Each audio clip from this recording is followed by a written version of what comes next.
I want to talk to you guys about the current day situation between Armenia and Turkey in light of the history between Armenia and Turkey. So, what happened back in the mid-1990s? There was a war between Armenia and Azerbaijan over a region called Nagorno-Karabakh.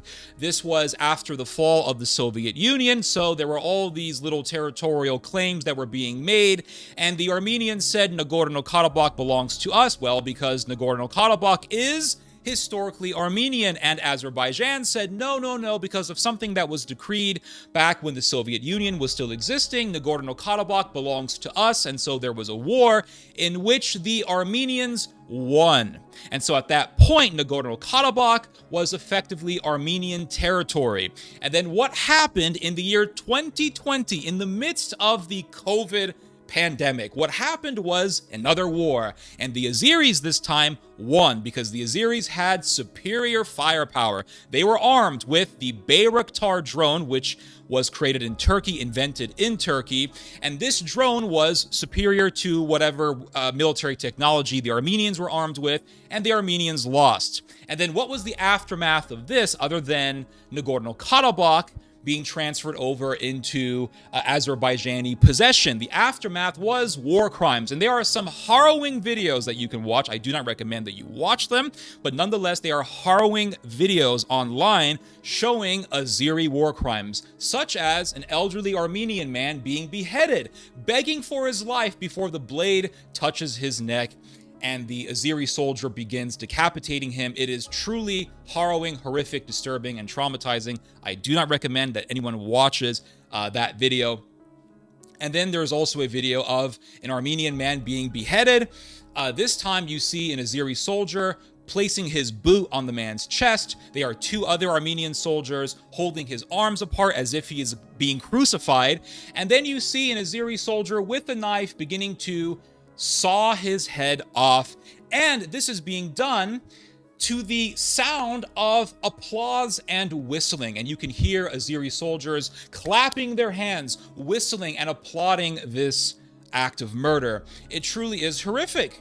But what is the historical background of this horror? The historical background is very simple. It's called the Armenian Genocide. So the Azeris are Turks. They identify themselves as Turks. In fact, there is a saying in Azerbaijan in regards to its relation with Turkey. They say that Azerbaijan and Turkey are one nation, two states. So the Azeris identify themselves as Turks. They speak Turkish. And so when you see videos of Azeri Turks butchering Armenians, rest assured there is an historical background of this, and there is an historical parallel of what we saw in 2020, and that is the atrocities that were done to Armenians by Turks during the First World War. So during the First World War, there was the Armenian Genocide, in which the Turks, alongside their Kurdish subjects, butchered 1 million Armenians, and they would force Armenians to go through death marches. They would force them to go through the Syrian desert or the Deir al-Zor. They would force them to go through the Amanos Mountains or the Taros Mountains, and they would force them to go to their deaths. They would exhaust them to death. They would thirst them to death. They would starve them to death, and they would also shoot them, chop them up to pieces. That sort of horrific stuff. Really, really demonic stuff. There were mass rapes. Armenians were forced to live in these makeshift camps. They were very depressing. Disease would thrive in these atmospheres because you would have lots of rain, and then you would have all this moisture, and people were cluttered together. And without the proper medical attention, without the proper medical presence there, people were very susceptible to dying of disease. Many people froze to death. It was really horrific. And then at night, Turkish soldiers would be prowling around looking for Armenian girls to kidnap and rape. Really, really demonic stuff. And 1 million people were killed in this inferno, in this nightmare. So what happened? Armenians began to flee by the hundreds of thousands into the South Caucasus, roughly into the land that we today call Armenia. And so this land in the South Caucasus, where you have cities like Yerevan, which is today the capital of Armenia, this land was the last Armenian territory that was not conquered by the Ottoman Empire. So imagine this. You are an Armenian. You are facing a genocide.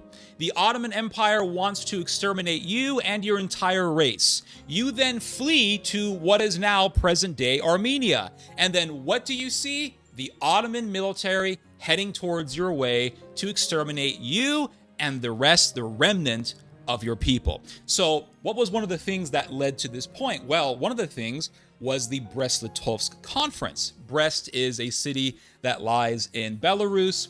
And the conference was something that was done by the Bolshevik government, but really it was forced by the Germans, because what was happening during World War I was, well, the Germans were defeating the Russians.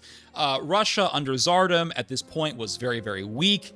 And Russia was decaying. Societally, it was decaying. It was becoming very politically unstable. A lot of people hated the Tsar. A lot of people wanted to revolt from Tsarist power. And so the Germans knew this, and the Germans wanted to remove the Russians from the war because, well, the Germans were facing the Entente being Russia, Britain, and France.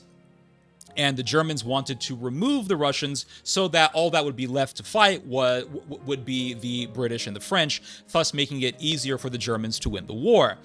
So basically, it would be one less obstacle to have to deal with. So the Germans met up with some guy named Vladimir Lenin. Vladimir Lenin was exiled out of Russia by the Tsarist government. He was a deadbeat. He was really a loser, deadbeat guy who was, from what I understand, living next to a sausage company somewhere in Switzerland. And the Germans called for him to do a meeting. He had a meeting with the Germans, I believe, in the area of Potsdam. And the Germans basically told Vladimir Lenin, listen, Vladimir, we know that you're a Marxist socialist scumbag. We really don't like you because we hate Marxists ourselves. But we do understand that Marxism can be used to make a country crumble. So we want to send you into Russia. We're going to put you on a train and we are going to finance you with an ungodly amount of gold. You are going to go on this train from Switzerland, you or from wherever, and you're going to go to Russia. And we are going to finance, by giving you lots of gold, your revolution. If your revolution succeeds, we want you to withdraw Russia out of the war. So at this point, well, there was no Tsardom. The Tsarist government was overthrown. It got replaced by a very weak government. So Russia was really, really weak, very, very susceptible to revolution at this point. Vladimir Lenin goes into Russia. Tons of people applaud him. They embrace him with open arms. Vladimir Lenin does his revolution with the backing of the Germans. Vladimir Lenin succeeds, and then he pulls Russia out of the war, fulfilling his end of the deal. So the Germans tell the Bolsheviks, okay, now is the time to do this meeting, and this meeting is known as the Brest-Litovsk Conference. So in this conference, you had delegates from Germany, the Ottoman Empire, I believe Bulgaria, and of course Russia. And essentially what happened was the Bolsheviks told the Germans and the Turks, okay, what do you want from the Russian Empire? Just take it, it's yours. And the Germans said, okay, great. We want the Baltic regions, we want Ukraine. Of course, the Germans really wanted Ukraine because Ukraine essentially was the breadbasket for Europe. It's a very fertile land. And the Ottomans wanted something known as the Three Provinces. These were three provinces that once belonged to the Ottoman Empire, but were taken by the Russians in the Russo-Ottoman War of 1877 and 1878. These three provinces were Kars, Batumi, and Ardahan. Kars and Ardahan are currently on eastern Turkey. And then you have Batumi, which is roughly a region that lies in Georgia. Also, there is the city of Batumi, which is in Georgia as well. And so the Ottomans got these three provinces back, but the Ottomans also wanted other border regions. They also wanted a region known as Erzurum. Erzurum lies in eastern Turkey, and Erzurum was a part of the Ottoman Empire, obviously. And in World War I, at the beginning of World War I, in 1915, the Armenian genocide began, and the Turks began to exterminate the Armenians of Erzurum. And there were about 40,000 Armenians living in Erzurum. And then in 1916, the Russians defeated the Turks in Erzurum and took the territory. When the Russians entered Erzurum, there were only roughly 200 Armenians found. So out of 40,000 Armenians, only 200 surviving, roughly 200 surviving Armenians were found by the Russians. This is how horrific the Armenian genocide was. And effectively, the Turks made the Armenian enclaves of the Ottoman Empire into slaughterhouses. So the Armenians were fleeing, they fled into the South Caucasus, and now the Turks have a whole bunch of their old territory back, territory that belonged to the Russians. And the Bolsheviks said, okay, those South Caucasus countries that were once under the Russian Empire, they can just be left to their own devices. These three South Caucasus countries were Azerbaijan, Georgia, and Armenia.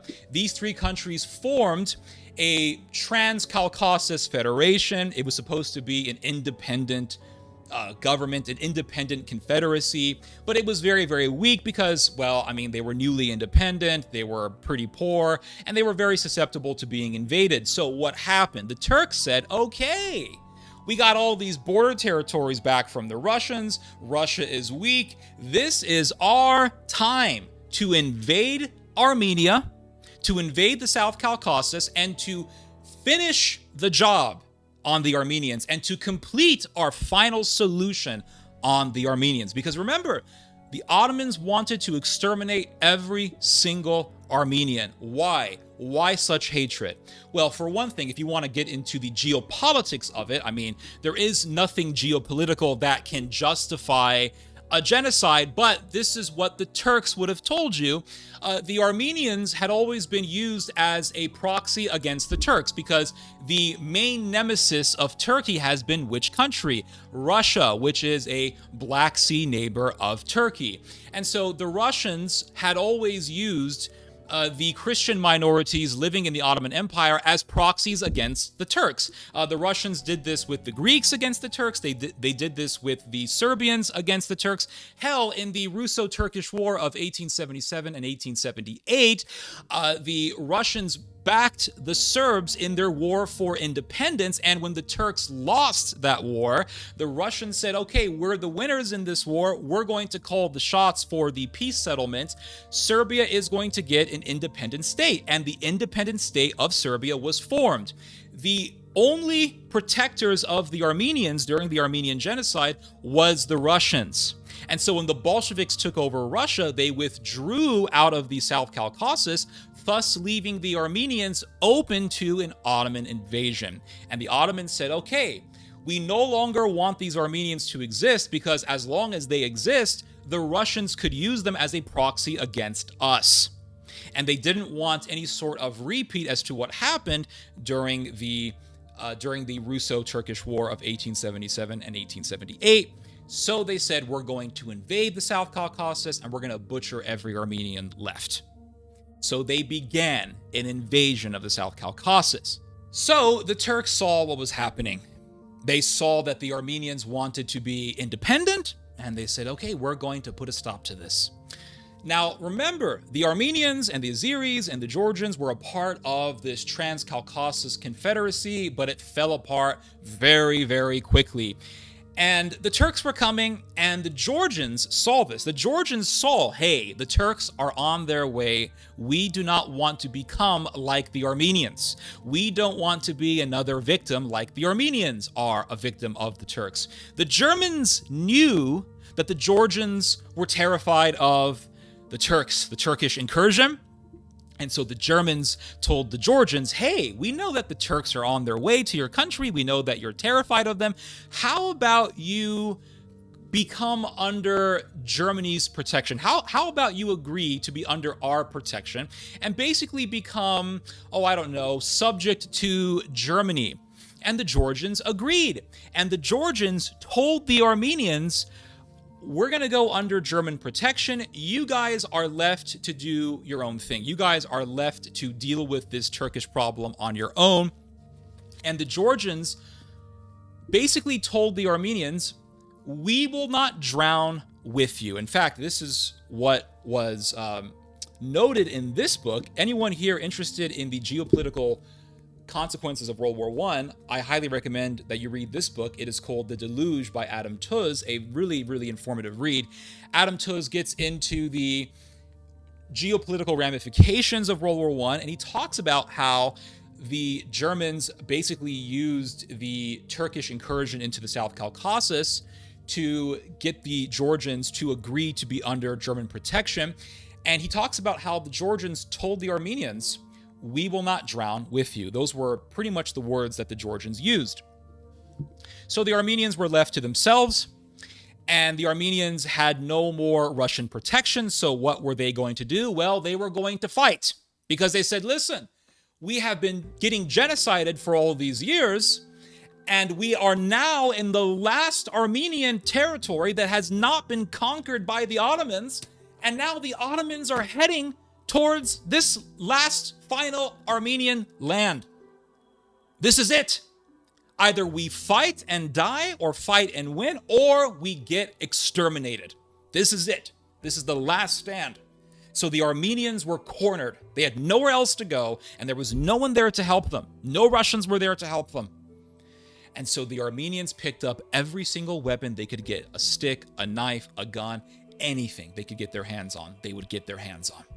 And the Ottoman forces commenced a three-pronged attack to take over all of Armenia and to complete the genocide that they began in the Ottoman Empire. So the Ottomans entered the South Caucasus, and they took the city of Alexandropol. Alexandropol still exists today. It's just not called Alexandropol. It is called Gyumri or Gyumri. Gyumri is today the second largest city of Armenia. After they took Alexandropol, the Ottomans moved into the Yerevan governorate. Now today, Yerevan is the capital of Armenia. What the Turks did in the Yerevan area was they cut the city off from the farmlands that were outside of the city. This is what Adam Tooze talks about in his book on World War I, the ramifications of World War I.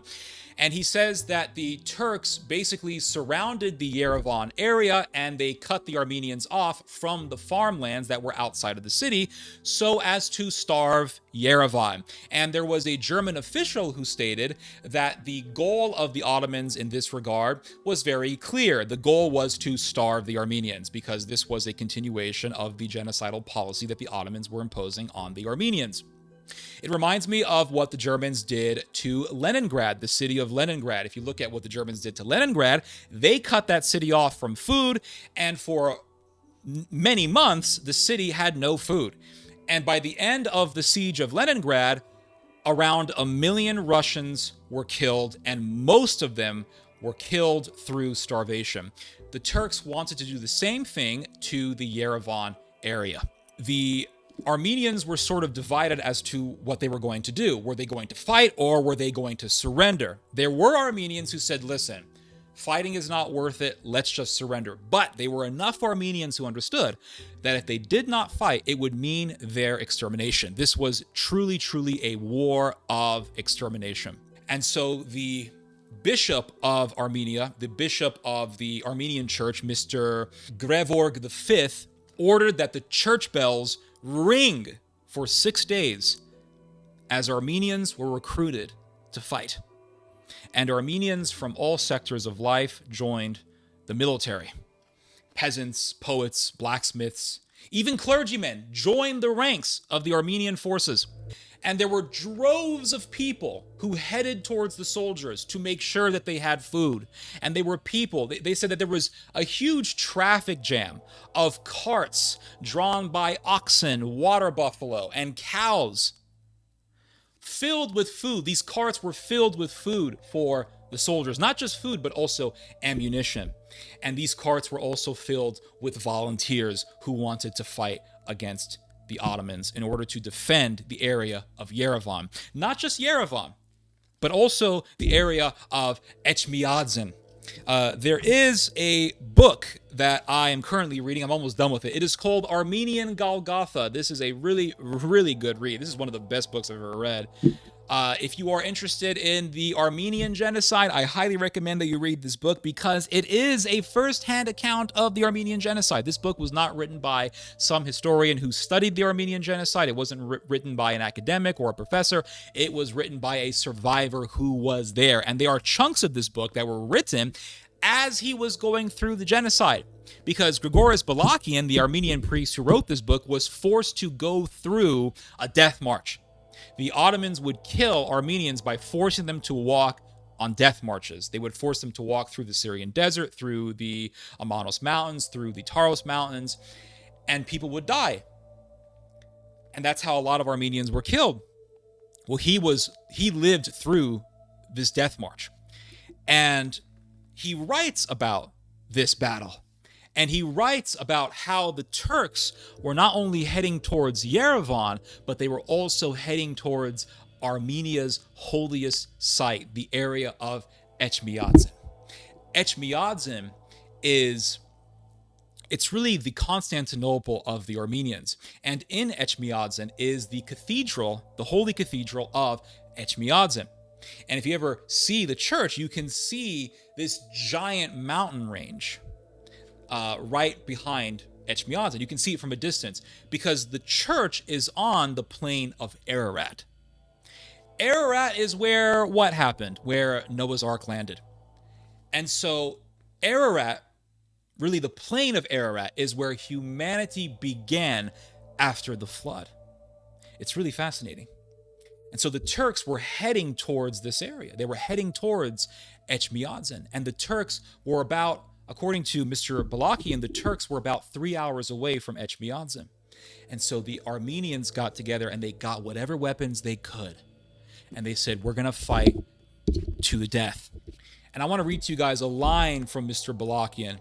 It says here, when the Armenian people saw that the Turks were only 3 hours from holy Etchmiadzin, they rose up as one, men, women, and youths. Whoever could find a weapon, grab a stick, or perform some service, they did not wait for an order, but rushed instinctively toward the battlefront, only 3 hours from holy Etchmiadzin, on the outskirts of Sardarabad, at the foot of Mount Aragat, on the Ararat plain. And so they fought and they fought and they fought. And the numbers of soldiers in this battle vary. They were around 9,000 Armenian soldiers. As far as the number of Ottoman soldiers go, the numbers differ. Some say 30 to 33,000, and others say from 10 to 16,000. Either way, the Armenians were outnumbered. And so 9,000 Armenians faced a much larger force. And there was this river called the River Aras. What happened was the Ottomans reached an area called Karakilisa. And they reached this area and they took the area without any resistance. They eventually defeated an Armenian force of 600 infantry and 250 cavalry at Sardarabad. So initially the Armenians lost in Sardarabad. But the Armenian general, Moses Silikian, ordered soldiers from the 5th Armenian Regiment, alongside other forces, to attack Ottoman forces, forcing the Turks to retreat nearly 15 to 20 kilometers in a western direction. The Turks reorganized their forces on the Aras River and tried to cross several times, but were stopped by the 5th Armenian Regiment. So here are the Turks. They just got pushed back by a much smaller Armenian force, and they reorganized their troops on the River Aras, on the banks of the River Aras, and they tried to cross the river, and they were repulsed every single time. And so I was reading this history today, and I'm thinking, oh my goodness, now I understand that song by System of a Down. There is a song by System of a Down. It is called The Holy Mountain. It is a really good, sort of a new metal type of a song. Really beautiful song, actually. It's pretty heavy, but it's a great piece of music. And the song is about the Armenian genocide. And in this song, the chorus speaks of the Turks, and it refers to the Ottomans as demons, murderers, sodomizers, and then it says, back to the River Aras. And I always wondered why there was this mention of this river called Aras. What does he mean by the River Aras? And I'm reading this history today, and I'm thinking, oh, it finally clicks. That's what the song means by the River Aras. Because in this battle for existence, here were the Armenians fighting in their last stand for survival. They drive the Turks out, the Turks retreat, and they go to the bank of the River Aras. They reorganized their troops, and then the Turks tried to cross the river Aras several times, only to be pushed back every single time. And so this is what the song by System of a Down was referring to when it says, back to the river Aras. In other words, we're going to defeat you over and over again. We're going to push you back to the river Aras. It's referring to this battle. And so the Ottomans were defeated in a humiliating defeat. Truly, it wasn't just any defeat. It was a humiliating defeat because they outnumbered the Armenians. Some say they were 30 to 33,000 Turkish soldiers. Others say 10 to 16,000. Regardless of which numbers you choose, the Armenians were outnumbered. They were only 9,000 Armenian soldiers. They were even children who were in this battle. And they fought to the death, and they drove the Turks out, and the Turks ran away. And what did the Armenians do after gaining this victory? They said, we are now an independent country, and they declared their independence. So this battle, this victory on that plain of Mount Ararat paved the path forward for Armenian independence. And it's just amazing because it happened, the victory happened on the plain of Ararat, on the plain of Mount Ararat. So it is where humanity began after the flood. After the flood, humanity began. Humanity had a new beginning on Mount Ararat. And on the plain of Mount Ararat, the Armenians had their beginning. So let's fast forward to our own time. What's happening now? Well, back in the year 2020, the Turks had a war through their proxy Azerbaijan against the Armenians in Nagorno-Karabakh, and they drove the Armenians out. Over 100,000 Armenians were pushed out of their homes in the early 2020s. Not in the 1920s. No. In the 2020s. Nagorno-Karabakh was ethnically cleansed of Armenians by the very country that once genocided them. The country that drove hundreds of thousands of Armenians to flee for their lives into current-day Armenia, and the country that invaded Armenia to exterminate the rest of the Armenians, ethnically cleansed Nagorno-Karabakh of Armenians. And there is NATO clapping its hands for Azerbaijan. There is Israel clapping its hands for Azerbaijan. Israel backed the Turkish takeover of Nagorno-Karabakh, just like Israel backed the Turkish takeover of Syria, because Israel backed the overthrowing of Bashar al-Assad. Hell, after the ousting of Bashar al-Assad, Mr. Netanyahu boasted that he had a contribution to the ousting of Bashar al-Assad. And who is right now taking over Syria? It's Turkey. Turkey has taken over Syria. And so now Turkey is smack right next to Israel. Well, Israel, you backed Turkey's takeover of Nagorno-Karabakh.